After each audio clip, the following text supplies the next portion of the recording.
Okay, we're live. We're live. Awesome.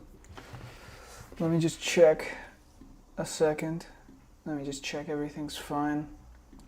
Everything's nice and working. Let me just check that a second. So, first of all, let me see this. Is my voice fine? Unfortunately. Live. Awesome. Yeah. Audio is fine. So, do I know what we're gonna stream? I'm not sure. I know there's a bunch of videos that I've wanted to watch. Some are very stupid, some are very dumb. Here we are. Awesome. Okay. Let me just check. Another thing. So, stream today. I might code later, but I'm not sure, to be honest. And really, I don't want to code. And furthermore, well, I'm not, everybody can code nowadays. So there's no point in fucking coding. Anyway. Oh, that's the best performing short that I've ever put out. That's crazy. Okay.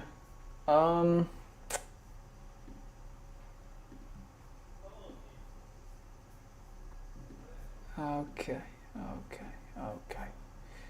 Well, there's a bunch of stuff that I want to watch. So, I'd start by watching Tech Lead. He's one of my favorite content creators ever. He's really a great fucking content creator. Love the guy. And yeah, I think, now I'm free. I'm no longer hostage. So, likely, I'm gonna stream a lot in the coming days, weeks, months. We'll see how that goes. I'll set up, maybe a little better. Nope. Okay. Yeah. So, I'll try just make a show rather than these sporadic live streams. We'll see how that goes. I'll just make something. But anyway, Tech Lead on in the last few years has been very vocal of a critic against tech as a field. He's a very interesting watch. So let's see what he has to say. Alright, Tech Lead here. Welcome back. We got a few things to catch up on. I'll cover some of the market news in a moment, but we got to talk about this thing. It is time to get out of tech. A lot of people think tech is cool for some silly reason. They idolize tech. They want to work in the tech industry. They want to be a tech person. I work in tech. I'm a tech guy. Yeah, that's me. I'm tech. I love tech. I'm the tech lead. People literally define themselves with the word tech, and some people will say tech is fundamental to society. It is the cornerstone of society, tech. But the problem is, it is this blind faith, this blind allegiance to tech and coding and programming that people have without truly understanding why is it any good. I mean, calculators are tech, vacuum cleaners, washing machines, a new React framework is tech. Yet these all contribute basically zero to society. But here's the thing. For anybody who is under age 30 to 35 or so, tech has always been dominant throughout their whole entire lifetimes, and tech has always been in the lead. It is everything. But if you've lived a little bit longer than that, you remember a time when there were nerds who were humiliated in school, and tech was nothing. And that nothingness is where I believe tech will return to, and where it rightfully belongs. This whole entire time, all of you have been worshiping this false idol of tech, coding. I remember when I was growing up, nobody wanted to be a programmer. It wasn't a thing. The learn to code movement wasn't being pushed out in schools. And people instead wanted to be doctors, lawyers, architects, investment bankers, bioengineers. That was really big. Half of the students in my high school went to bioengineering. That turned out to be nothing. But these programmer nerds were not cool. They were humiliated in school. They were scrawny looking, pasty dough-faced people. They were poor, about as rich as, say, a math teacher or a physics professor. So really at the core of tech is not coding or some shiny whiz-bang consumer gadget, electronics, some calculator device. It's really always been about distribution at scale. Internet scale. Yeah, he's often like very vocal about this. Tech for tech's sake is just dumb. Viral He echoes the Unabomber here. exponential growth. And it is that hockey stick growth that is at the core of technology. And that is what people and you should be chasing. Yeah, I think also the financial markets are very responsible for this. They just saw this opportunity to infinite growth, and eventually that comes stalling, And like I think also AI is gonna like fuck over so many industries. And so it was really just during that first phase of internet construction that you had to be able to code to be able to get onto the internet. But that's no longer really true anymore these days with social media platforms, creators, no-code solutions. But if you'll notice, at the core of almost every Silicon Valley tech company is some dark pattern for viral exponential growth, like with Apple's iPhone. There was the messaging with the blue bubbles and the green bubbles, and those blue bubbles would only show up for other iPhones. And that helped spur its growth, and everybody had to get one. That was the peer-to-peer communications. That was viral growth. At the bottom of every iPhone message said, "Sent from my iPhone." Same with Hotmail, which was an Internet 1.0. At the bottom of every email said, "P.S. I love you. Get your free email at Hotmail." Facebook obviously spams your friends. LinkedIn has dark patterns where they import your whole entire address book. And at the core of these Silicon Valley tech companies is that dark pattern of spamming your friends. PayPal was send $10 free to your friends. And Google and Meta, at their very core, even though they do a bunch of other random tech things to confuse you about where they make their money, they are media companies. They make their money not by selling any tech gadget or tech service, but they use tech to create content, basically, right, to get you to use their platforms. And then what they actually sell are ads. So they are media platforms at their core. But things have changed, where the platform today is arguably no longer even the tech company. The platform today may be the creator. And so if you follow the argument, and this is the shift, maybe it is not tech that is so stunning. It is not tech that is fundamental. Maybe it is media, instead with its viral network effects and growth from peer-to-peer networks. So for example, Joe Rogan versus Spotify. Who is the platform? Well, Spotify had to pay Joe Rogan $100 million to get him and his viewers to get onto their website. Maybe the creator is the platform. Right, it's not the tech company anymore. The people follow the creator. Or Mr. Beast and Amazon. Amazon had to pay Mr. Beast like $100 million for his Beast games. And so what's happened is after we finished constructing that initial layer of the internet, where at first everybody had to be able to code just to gain global internet distribution, well now with social media platforms, no-code solutions, anybody can just go on there and gain viral growth and distribution, and the opportunity democratized to anybody. And as more user activity consolidated in say just the top 5 to 10 social media applications online, right? People only use a handful of apps and websites. There's really not much opportunity in coding a brand new website or app anymore. And yet, so many people are still mentally stuck in this outdated mindset from 1 or 2 decades ago, from the old internet era, where coding and tech used to be king. But that's really no longer the case anymore. And there's nothing fascinating or fundamental about some shiny, cool, whiz-bang gadgets. Like, if you take a look at every VR headset goggle, Meta Quest, Oculus VR, Apple Vision Pro, all of those have lost money. Asked Grok about this, Meta has reportedly lost billions in its VR division. Despite dominating consumer market share, Apple's Vision Pro, after the initial hype, has challenges in sustaining profitability at premium price points, still recouping costs from high R&D expenses. We know Google Glasses was already cancelled. The Microsoft HoloLens has struggled to achieve profitability with significant financial losses and a shrinking market presence by 2025. And yet all of these are very techy gadgets. They're the epitome of tech. Not a single AI project is profitable. They're all spending billions of dollars training the LLMs. I believe OpenAI will not be profitable until maybe 2029, like another 4 or 5 years just to get there, to break even. And so what are we chasing anymore in tech? Have we lost our way going after unprofitable investments in VR goggles, massive expenditures in training AI models, or these AI robotics, which is this combination of costly expenses in both hardware and AI training? And so I feel a lot of these tech companies and the investors as well, like you, are chasing after these shiny whiz-bang gadgets, shiny object syndrome, anything techy, anything that sounds really cool or futuristic, they think is tech, without truly understanding at the core of tech has always been that viral distribution at internet scale. And really, we've already shifted into an attention economy where everybody is addicted to digital crack on brain rot videos, TikTok, and short videos with 10-second attention spans, and people want to make millions of dollars overnight. And in such an attention economy, non-viral products, by which I mean any product that does not have viral distribution built in at its core, so I'm talking about like some LLM model or a VR goggle, where you can't even capture a selfie, or it's a very stupid selfie that you wouldn't actually want to share and has no authenticity. These products will always be struggling to capture and maintain attention to avoid being forgotten in the next 10 seconds.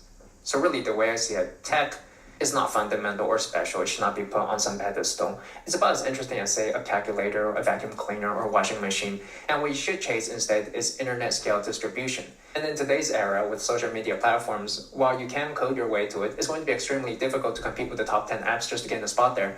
You can also just be like a creator, right? You can get into media.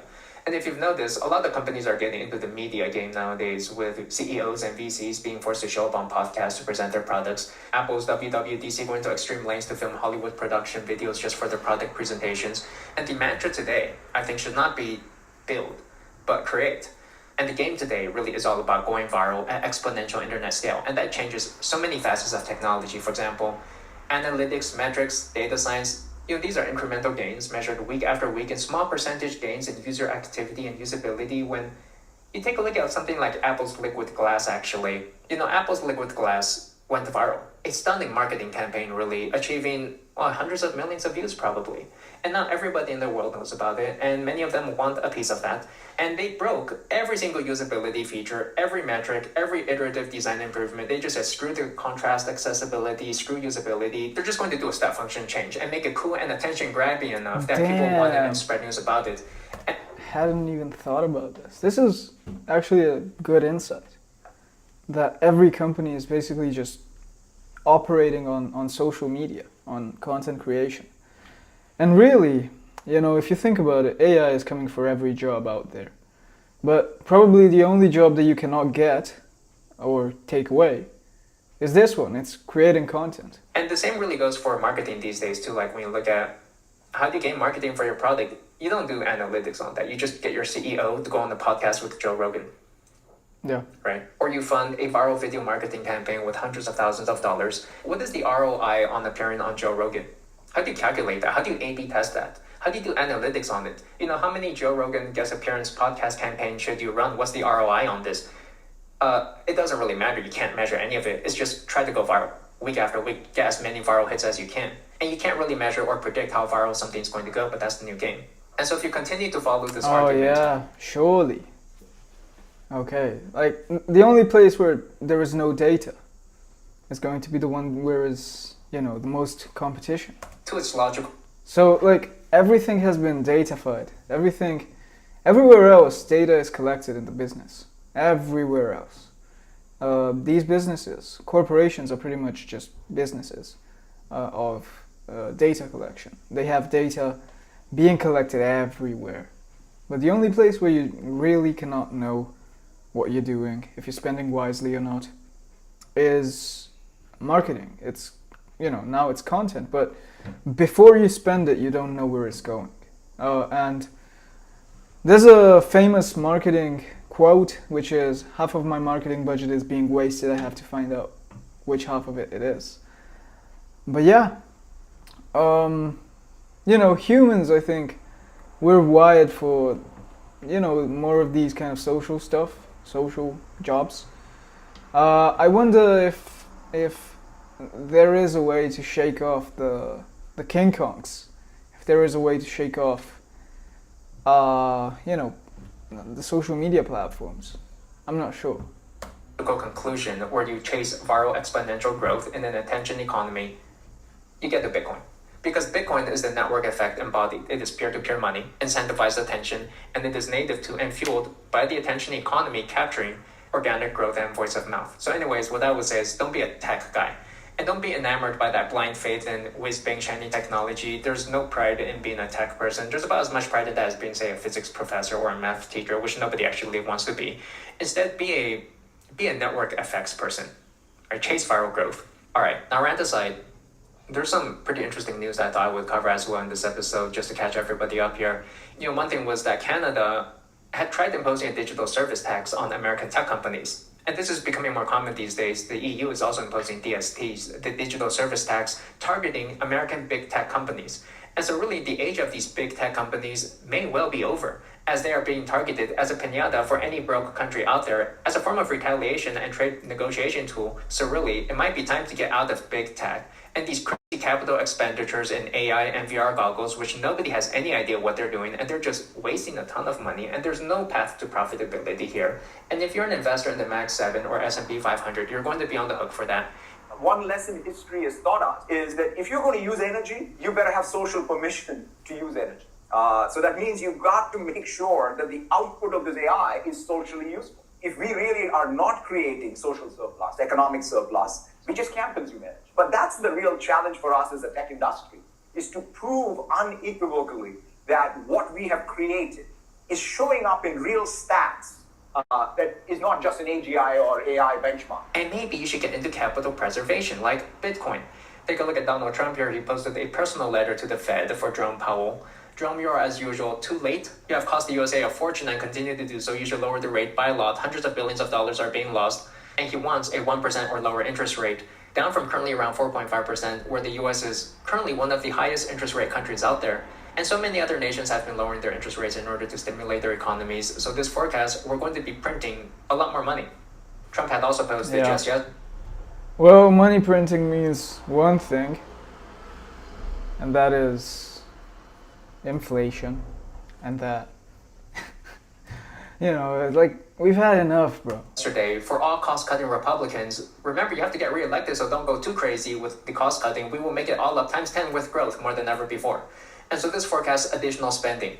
So we got to spend, and you guys, Jerome Powell at the Fed has got our backs. It's the Fed put. He's watching the markets, and if the markets happen to start going down, he's going to just print money and ease up on the rates for us. So why not go all in, right? There's zero downside risk here. It's all upside.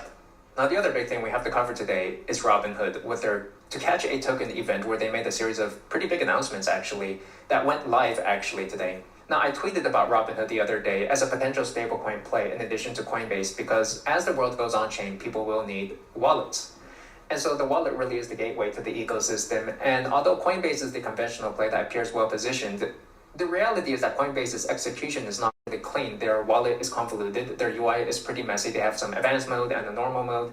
They have like 3 or 4 different types of wallets, and you can't trade stocks on there either. Although Coinbase does have a pretty strong developing ecosystem with Coinbase has a ass UI. USDC, Circle, Stripe partnership, and they potentially have this trifecta here that they may be able to get ramped up. You can compare that to Robinhood. The Robinhood is super clean. Right? Tons of people use Robinhood. It's a very clean app. And they're also working on their own stablecoin, USDG, which if they can take USDG to market, they can take on Circle. And so anyways, I gave the signal for Robinhood and Coinbase. Both of them have been going up recently. Robinhood is up an additional almost 12% today. And that is really based on their announcements. So what did they do? Well, mostly it is tokenized stocks with dividends that you'll be able to trade in the EU. And it's going to be coming to the US, assuming there's regulatory approval, but they're also enabling private market stocks, including SpaceX, OpenAI, that you can trade.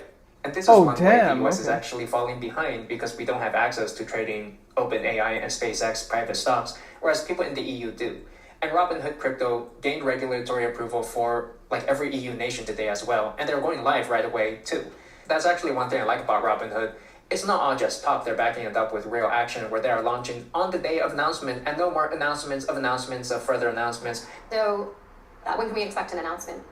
Yeah, I usually don't like to announce products before they're live. So I think it's right now is about the time where we have to move from talking about it to actually putting product into people's hands. If you download the Robinhood EU app, which we gave you ample warning to do, you're about to figure out why we gave you that warning.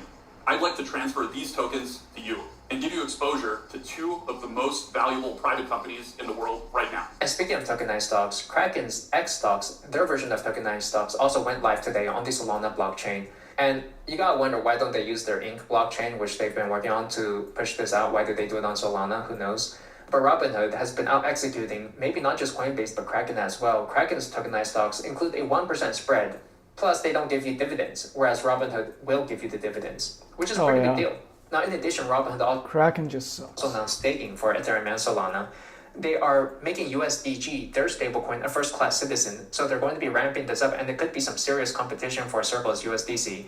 And they are also building out the Robinhood blockchain, which, as I believe, is going to be based on the Arbitrum blockchain. And then in a show to take on Bitcoin credit card competitors like the Gemini's credit card or Coinbase One card, they are announcing crypto rewards for their 3% cashback card. And to top it off, for this week only, they are going to be matching any crypto deposit, no limit, up to 2%. So if you deposit, say, like 100K worth of crypto assets, you get 2% back on that immediately. That's like $2,000 right back. And you just have to keep it there for like a year. So you can check my description, the link below. If you want to sign up for that, get free stock, right? Why not? If you're going to do it, get your free stock, get your free 2% match. But it is one reason to be bullish on stablecoin and tokenized assets. Not just stocks, but private equity markets, real estate, art, any sort of tokenizable asset you can put on chain, trade it 24/7. That sounds like the future. So anyways, I will conclude with this. I was tweeting away on social media, and then somebody left a comment for me that was just absolutely devastating. Counting money is a very boring hobby. And they were right. What are we doing out here? Wasting away our lives, counting money, making money, whereas our focus at some point needs to be shifted into actually living life and spending that money. Arguably, every second in front of a pixel is a second wasted in this unmemorable, unremarkable moment scrolling through social media sites. You're not living, you're preparing to live. And I found over the past week, every time I sat down at this computer, prepared to sit down for a few hours for unremarkable, unmemorable moments of my life, where I'm not even living and I'm about to just waste my time, I started craving actual physical sensations, like just going outside and enjoying the sunset, taking a walk around, enjoying some air. And so you should really do, and the conclusion that this all leads to of this talk is just buy the Bitcoin, step away, and go live and enjoy your life and reclaim your time back. As Saylor said, don't get distracted by your good ideas. Don't chase your good ideas. Satoshi gave you an idea worth half of everything on earth. The most common mistake entrepreneurs make is they fall in love with their own idea and then they chase it. You have the world's greatest idea, the greatest idea in the history of the human race. It's there. At Facebook, we had this saying, ruthless prioritization. And what it really means is to prioritize your life ruthlessly, because so many things are going to be competing with your time and diverting away your attention. And you need that laser-like focus on that one thing that actually matters. And you got to live with that urgency in mind. All right? So I hope that cleared everything up. Good chat. Well, this is one of the reasons I don't really like doing reactions. Because it's, I don't want to watch these videos, okay? But yeah, no, actually him. I enjoy watching this guy. Interesting. I like this. I didn't hear these claims by Saylor saying that, entrepreneurs tend to fall in love with their own ideas. That's very true. Yeah. Okay. Buy Bitcoin. Well, if you just listen to him, you just buy Bitcoin or altcoins. Altcoins are interesting. I don't really know much about altcoins. Sorry, stable coins. I don't know how they work. I don't know how much money you need to start them. If there is a liquidity pool, how do you maintain the peg? I have no idea. But, well, yeah, I think I need to research more on Web3 and mainly crypto, just to fundamentally understand how it's working. The point is, the US market is fucked. The currencies, money, the economy is fucked. It's all gone, it's all fake. So yeah, you can just buy gold and hold it for a couple years. You can buy Bitcoin and hold it for a couple years. but it's, the fact that there is a Fed that can just print money out of their ass whenever they feel like it. Like, that is not great, that's a problem. That's a big problem. Anyway, great. There is this very stupid video that I've wanted to watch. When plants cook, it's called photosynthesis. And when men are cooked, it's usually a girl from Symbiosis. Welcome to Pookie Clinic, where we check up alpha men of the internet and turn them into a certified Pookie. And finally, one baddie of the internet will decide कि इनका plan green है या ये अभी भी mean है. That's crazy, okay. My patient for today is someone who's a multidisciplinary visual artist. He has exquisite, soul-touching art. That's crazy. Unfortunately, it is not Who is my it? type. Who is We it? have this person here, Shantanu Hazarika. You literally begged me to be here. Moving on, tell me more about your latest work. Okay. Why is he in a So my wheelchair? latest I work don't is care, let's move on. Why was he in a wheelchair? After my very spectacular diagnosis, I can tell that you are Did she say? after my This was a very quick diagnosis. Like, and on the forearm, really? after my very spectacular diagnosis, I can tell that you are suffering from RKK, that's my RKK syndrome, risky kami. When you're Damn, 6 bro. feet, you look sad and miserable. I think you can pass on to being a Lana Del Rey music video on a budget, of course. You have it in you to be an internet daddy. You have the daddy, Somebody wrote these dialogues, for sure. of course. You just need to be a daddy. I can fix you. Let me push your buttons.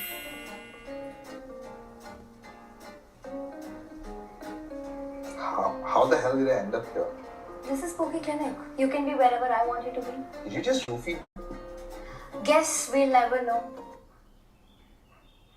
I know. This is a safe space. You can say anything that you want. Okay, I'm here for you. I'm really not. Okay, tell me something. Are you a Swiftie? Hell no. I listen to heavy metal. But that's extreme fuckboy energy. We love that. How does it feel to have so many tattoos and still not be wanted? Well, how does it feel to stand next to all these tall people? Do you ever look at your art and think that you need therapy? I think after looking at your content, people need therapy. अरे, I like it. it's fine. हो गया, इतना budget नहीं है. Do you watch cartoons? Not really. Really? Because I know you watch Goku. Isn't that the same thing? Wait. Well, first of all, it's not Goku. It's called Dragon Ball Z, alright? Moving And on. अभी तक के diagnosis के बाद मुझे ये पता चला है कि शांतनु के पास दाढ़ी है. आपके पास भी. That's why we are moving on to our Damn. pill the tea examination, after which you will need hydration because things are about to get thirsty. Our first test for the day is Baddie Dilao Yojana. In this test, you have to post a perfect Instagram Rizzler story. Okay. I will give you some instructions and you just have to follow what I say because all baddies love boba tea and when your body is tea. He's just acting, he loves my jokes. आज हम सीखेंगे how to post a thirst trap. सबसे Who the fuck wrote this? There is no coherent narrative. There was just like पहले अपने he's the most entertaining one. What the fuck is going on muscles here? में pump और अपने jumping jacks में jump डालें to pop out your veins. We love a man who does bare minimum. फिर basic mirror के सामने अपने हाथ को अपने फेस से कवर करें ताकि सिर्फ आपकी वेन्स दिखें. This is how you become a perfect Rizzler. Are you happy with your test? Yeah, kinda am. I'm not. Moving on to our test 2. Paint it, but make it a thirst trap. What was the test? There was no test. We don't have it. Never mind. Now you have to use your fingers to paint a perfect thirst trap. And if Now you have to use your fingers to. I feel thirsty, I will drink a sip of water. But use your fingers and really go in deep. That's what she said. Shit, do I have to use my fingers? So Yeah. see, it only fits one finger. Not cool. What are you What trying the to do? fuck is. All of this feels so damn scripted. Who scripted this? Let's see. Credits, host, written and contextualized by her. Okay. I think this is the guy who wrote it. Producers, assistants, they just say she wrote it. This is crazy. Painting? But what are you trying to paint? I don't know. There's no brush. I'm literally using my fingers. But make it dirty. Make it It has to be dirty to I can't first. do this. Ugh. I'm just gonna drink this to make this stop because it's miserable to watch. Yeah. I mean, guys, give me a brush. I'm being judged right now. I don't know what I'm. Multidisciplinary visual artist. I can't watch it anymore, please don't. That's always done. Moving on to our final segment. Our expert for today is someone who, instead of crying about shadow work, is crying about shadow banning. She is a living example that yapping can be a full-time job, and I'm pretty sure she blends more makeup on her. Okay. This is not TV, this is YouTube. This is not TV. You've watched way too much Then TV. Shantanu on canvas. Everybody, Sheena. This is crazy. So Sheena, we have done our diagnosis on him, and I can confirm that he's Sheena. ready to be an internet daddy. But we have you here to take a final test and open him to baddies. He can be a what? Good, you're being a fuckboy. So how do we do this? Should I just start interrogating you? I mean, go on. You're in control. Oh. Oh, wait, I should probably say my name. Hi, I'm Sheena. What is your name? Hi, I'm Shantanu. Okay. If a girl sends you a text that says, hey, you look good, what do you do? I'll probably reply, I would look better with you next to me. What do you do to get a girl's attention? Probably like the stories and then disappear for some time again and reappear again. That is brutal. Wow. One eternity later. Yeah, it's a fox. Oh, I forgot that foxes exist. My bad. Yeah, it looks like a fox. You're quite foxy actually. I mean, I should have already picked it up by now. And, okay, tell me which one you like the most. I like this one actually. This one. Yeah. Give me your hand. Oh, There you go. This is yours. it's a taken already. I have my own ring. It's fine, you can have 2 rings. Okay, time for results. Damn, I didn't know you could do that. Okay, time for our results now. Miss Sheena, please do the honors. Ooh, exciting. What happens? What are we thinking? What flag is it? Green or red? 1, 2, 3. Ooh. Oh, yeah. Green. Oh my god. Which means you're a certified daddy material now. Not your dress-based daddy throughout all your conversations. This is a certified Pookie award. हमारे पास daddy award का budget नहीं था, so you just have to work with this. I'd like to thank my mom, my dad, and everyone. Should I? I need you. No, I'm not gonna thank you. Sorry. Okay, we have a princess little tiara. Can you bend down? Yay! What a Pookie! Yay! Amazing. Anchi, as a promise of you being a certified Pookie. Oh my god, what have I just watched? What have This feels like a dating show for like 4 years olds. Like, it's a children's dating show. It feels like exactly what would come out if a like not even middle schooler, if a elementary schooler was to like depict was to organize a fucking dating show. This is crazy. This is probably the weirdest thing that I've ever watched. This is so fucking weird. Okay. But like, you know, good cameras and all, but like the writing is terrible. But who am I to judge? Who am I to judge? Right? Who the fuck am I to judge? Right? Okay. This is crazy. This was really like life-changing. What the fuck have I just watched? Okay. Let's watch maybe one more. Oh, this is interesting. But I don't feel like I could give a good reaction to this. Anyhow, I would watch it. Well, let's see. Is there anything that I want to watch other than this? Otherwise, we can go ahead. Is Silicon Valley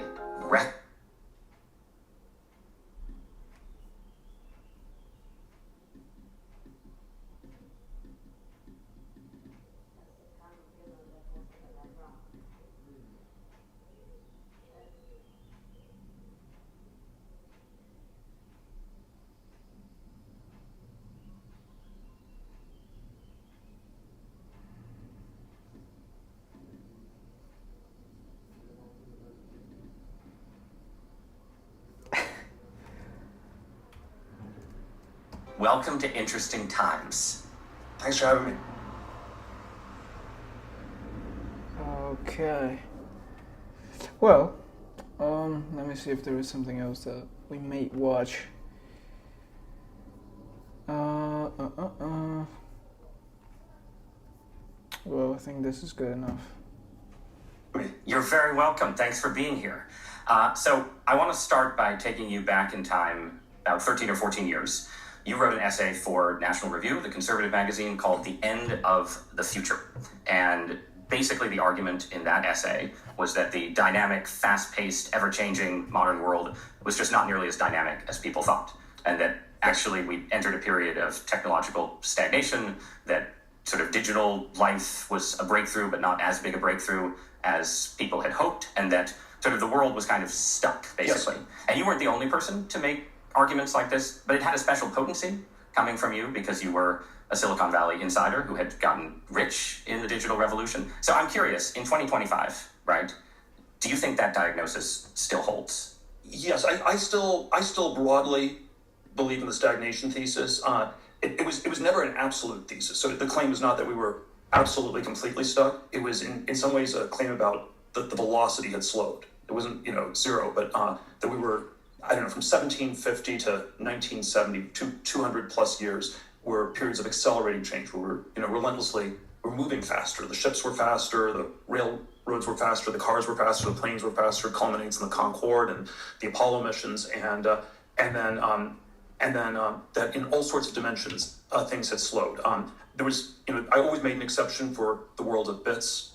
So we had, computers and software and internet and mobile internet. And then, the last 10, 15 years, you had crypto and the AI revolution, which I think is in some sense pretty big. But the question is, is it enough to really get out of this generalized sense of stagnation? And there's this logical question you can start with on the Back to the Future essays. How do we even know whether we're in stagnation or acceleration? Because one of the features of late modernity is that people are hyper specialized, and so can you say that we're not making progress in physics unless you've devoted half your life to studying string theory? Or what about quantum computers? Or what about cancer research and biotech and the sort of all these verticals? And then how much does progress in cancer count versus string theory? So you have to give weightings to all these things. So it's in theory it's an extremely difficult question to get a handle of, because the fact that it's so hard to answer, that we have ever narrower groups of guardians guarding themselves, is itself cause for skepticism. And so yes, I think broadly we're in this world that's still pretty stuck. It's not absolutely stuck. Yeah, you mentioned Back to the Future, and we just showed our kids the original Back to the Future, the first one with Michael J. Fox, and of course it was like 1955 to 1985, right. 30 years back, and the second Back to the Future 2 was I think 1985 to 2015, which is now a decade in the past, and that's where you had flying cars, and the 2015 future is wildly divergent from the 2015 future did have Biff Tannen as a Donald Trump-like figure in some kind of power, so it had some kind of prescience. But yeah, the big noticeable thing is just how different the building. Okay, I'm not watching this. It's just uninteresting. I'm sorry, it's uninteresting. Let's watch something else, I would say, or I can just code something. But as we have come to find out, well, there is nothing to code, really. And even if you code something, what really is going to set you apart is well, the distribution, the marketing, the advertising. That's like pretty much the only thing that sets you apart.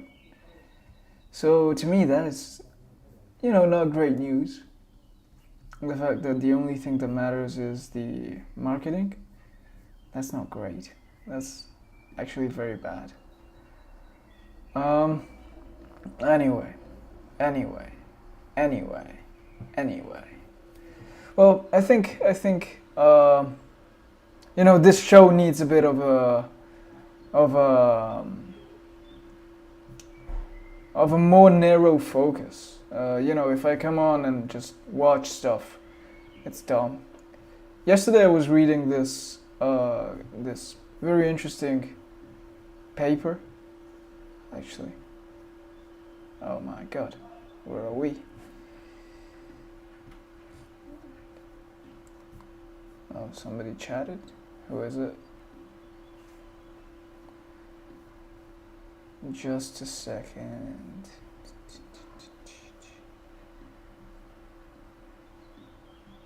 Why is he...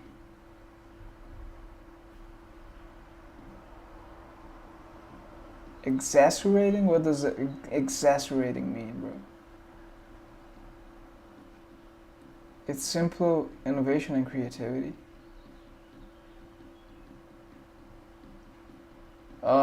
I don't think I understand what you mean.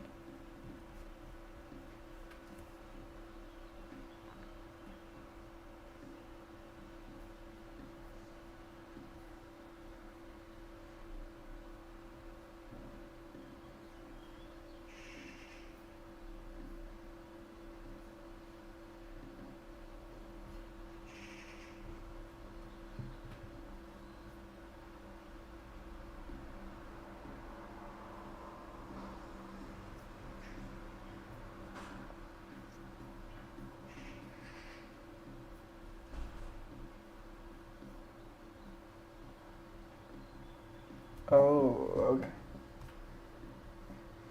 okay. Okay. Well, anyway, I was saying I was reading this paper by Curtis Yarvin, who's a pretty influential intellectual, especially in the Silicon Valley elites. And he talks about the cathedral as the power structure in our lives, in the current system at least, which has come to replace the Catholic Church, and it's pretty much just journalism and academia. And it's very interesting because, there is no pursuit of truth in our media ecosystem or our research or our, anybody who's trying to talk to us has a different incentive than information. It's always just, he says that what it is not finding good thoughts, but it's instead finding the thoughts that empower those in power already. It's promoting thoughts and ideas that keep the powerful in power, pretty much. And if you take that away, there is no truth. There is no, good thoughts. And that is very interesting. Anyway. This Curtis Yarvin. I think. Let's see. It was about the podcast you were watching. Oh, yeah.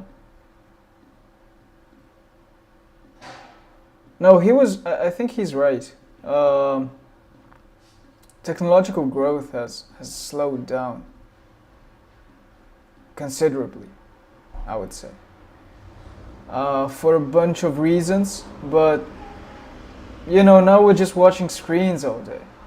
Now we're just scrolling and doom scrolling and tweeting but if you look at the tangible quality of life, if you look at how much we're accelerating, it's not much. And if you look at the jobs, I think it's more of a, he's saying, I get what you mean, but I think he's saying more of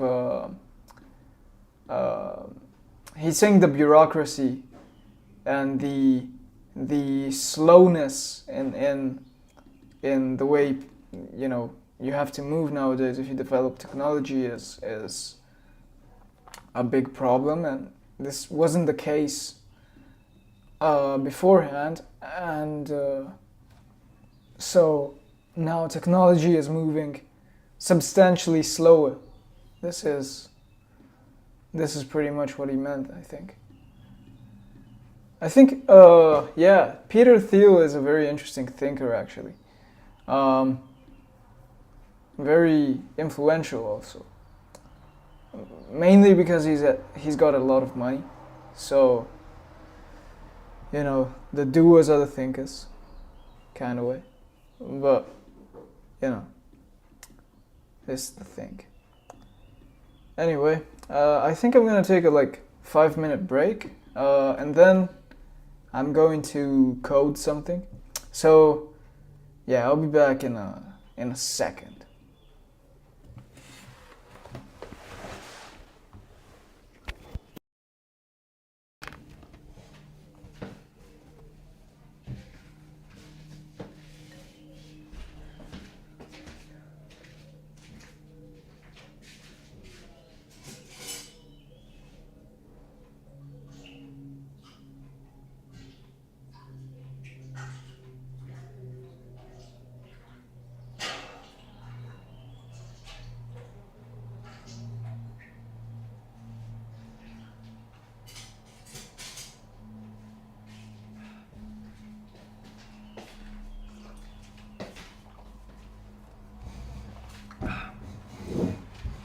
Well, actually, that was much quicker than I expected. Let me see. But I believe that technological advancements changes every 10 to 15 years. Yes, but is it changing your life to the better? That's what you need to figure out. And obviously, it also depends on the parts of the world that you live in. So, for example, in India, there's been substantial progress. In China, there has been substantial progress. In Asia, overall, there has been substantial progress. But if you look at already developed places, so Europe, America, Australia, that kind of places, the technological progress has dramatically slowed down, and it's just not benefiting most people. Whereas I agree with you with the fact that technology has been a driving force. For example, in India, that's for sure.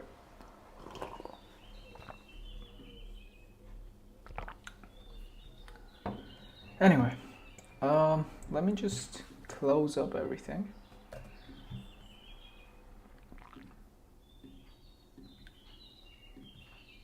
I've been interested in video AI models lately, very much.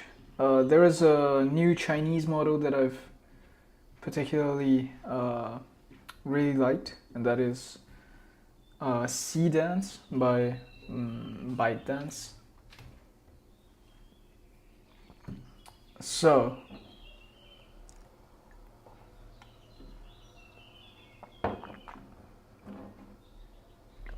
okay.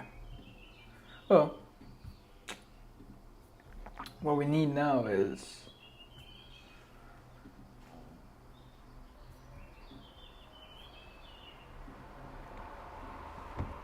I want to find a way to use Seedance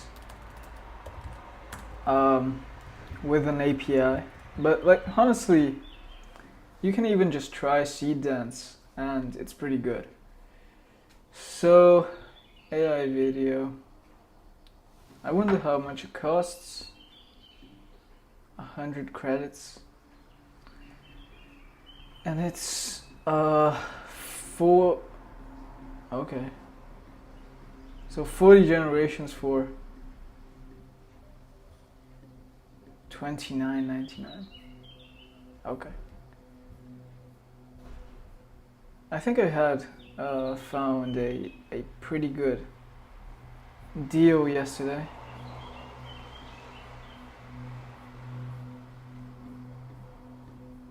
Is it this one? No, it was Comfy UI. Here it is.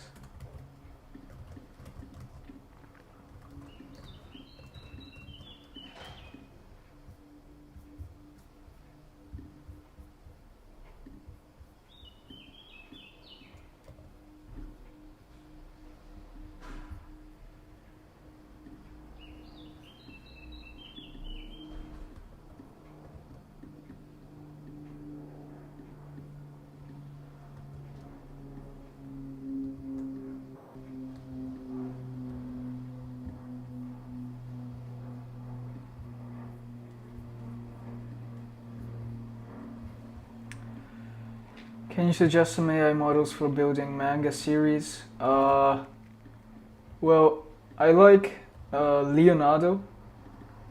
Leonardo.ai. I'll show you. Here it is. And if you just go into the anime model, it's pretty good.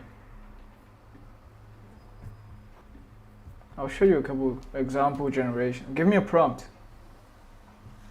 I'll show you what like it's like.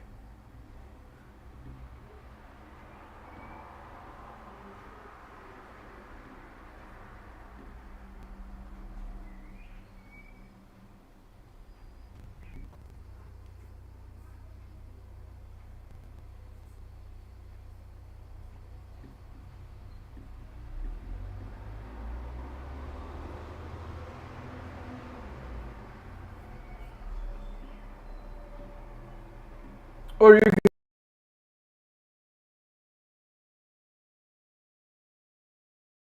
can just use, ChatGPT. But like here, these are some generations that I've made lately, and as you can see, it's like very pretty, and it's like very fast and cheap. I think. The thing is, if you're like not specific with the prompt, it just generates anime girls out of nowhere, so that's something to take into account. But I think it's pretty nice. Just look at this,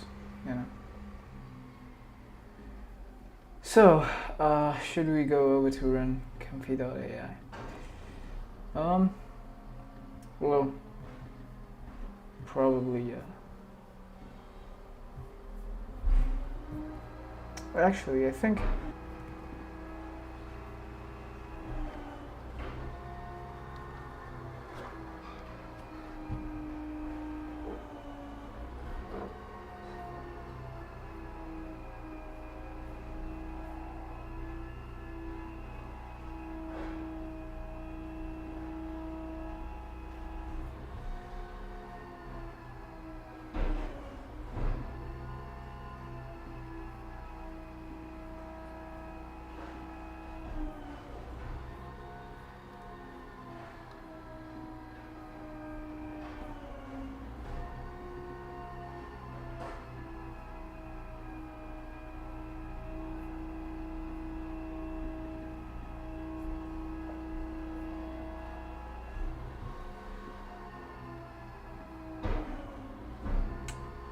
oh, okay. Yeah, you should learn sketching. It's great. Sketching is so fun, so much fun. But I think, if you just pass the previous image as seed, you can just keep the coherence. Or, I've never tried Midjourney actually, but they say that it's pretty good. But, yeah, you should. I recommend start sketching. It's fun.